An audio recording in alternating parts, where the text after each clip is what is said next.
renungi pesan ilahi dalam Quran secara tartil. Bacalah pakai terjemah agar kau mendapat hikmah. Dukung dakwah Ismi dengan klik subscribe dan aktifkan tanda loncengnya. Assalamualaikum warahmatullahi wabarakatuh. Waalaikumsalam warahmatullahi wabarakatuh.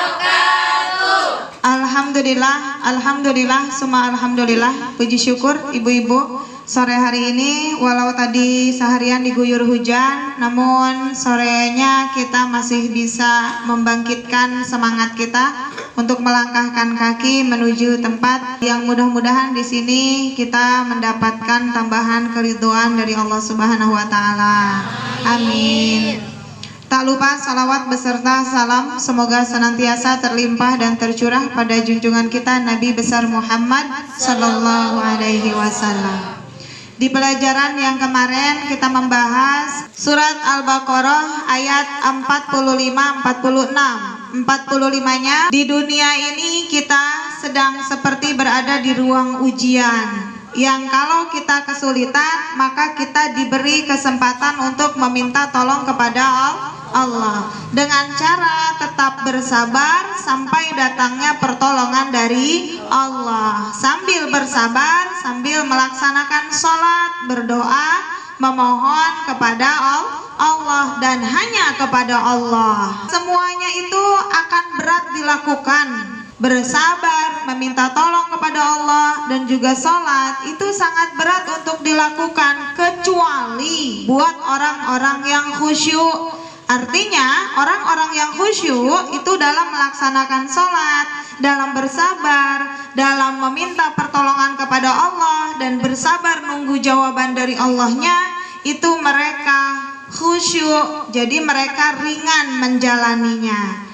Orang yang khusyuk itu seperti apa? Diterangkan oleh Allah di dalam ayat 46-nya, alladzina, orang-orang yang khusyuk adalah orang-orang yang yadunnuna, mereka menduga, menyangka, merasa bahwa ketika sedang menghadapi ujian, ketika sedang menerima ujian, ketika sedang meminta tolong kepada Allah, ketika sedang bersabar menunggu datangnya pertolongan Allah, mereka tetap mampu menjaga sikapnya karena sadar sesadar-sadarnya ia sedang menghadapi, sedang bertemu, sedang menghadap kepada Allah, dan Allah tidak jauh dari ruang ujiannya. Siapa yang selalu merasa diamati, siapa yang selalu merasa diawasi utamanya oleh Allah, maka mereka akan waspada dalam menjaga sikapnya. Dan orang yang khusyuk dan kehusyuannya sempurna adalah orang yang menyadari dia sedang bertemu dengan Tuhannya, pun yakin dan percaya dia akan dikembalikan kepada Allah. Ayat ini harus terus diingat, Bu, jangan pernah dilupakan. Kalau harus terus diingat, maka harus dihafalkan. Apa? Kalau untuk bisa diingat, syaratnya harus dihafalkan. Orang khusyuk itu orang yang apa, Ibu? Orang yang merasa, menduga, mengira, Ketika dia mendapatkan ujian, dia sedang menghadap kepada Allah. sedang menghadap kepada Allah ketika sedang menghadapi ujian. Dan tambahan penguatnya apa? Berarti nggak hafal kan? Makanya ini yang membuat ibu-ibu tidak khusyuk. Orang khusyuk itu adalah orang yang selalu menyangka dirinya titik-titik, istilah titik-titik di bawah ini.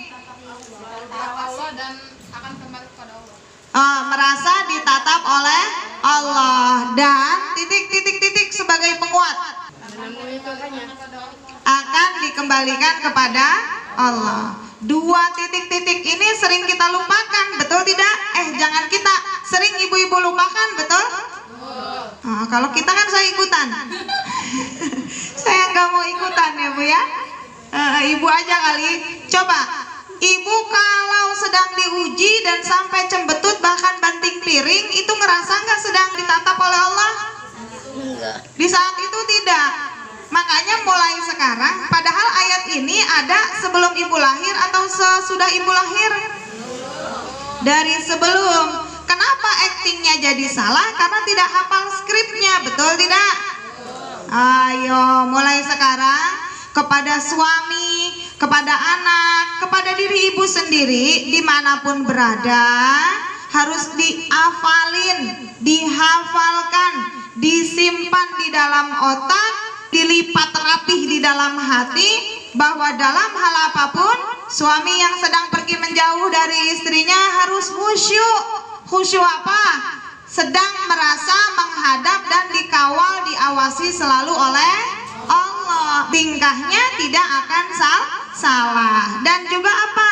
Buat penguatnya supaya sempurna dalam bersikap, harus ada keyakinan bahwa akhirnya akan dikembalikan kepada Allah. Ya Bu, ini gimana cara menghafalnya? Nanti minggu depan saya kasih pertanyaannya titik, istilah titik gitu ya. Untuk mengenang, jawabnya bareng-bareng aja. Kalau bareng-bareng kan bisa nutupin yang nggak tahu, betul? Yang nggak tahu dan nggak ngejawab cukup senyum, setuju gitu. Ya Bu ya. Di like ya, lalu share ya. Lanjut kita ke ayat 47-nya.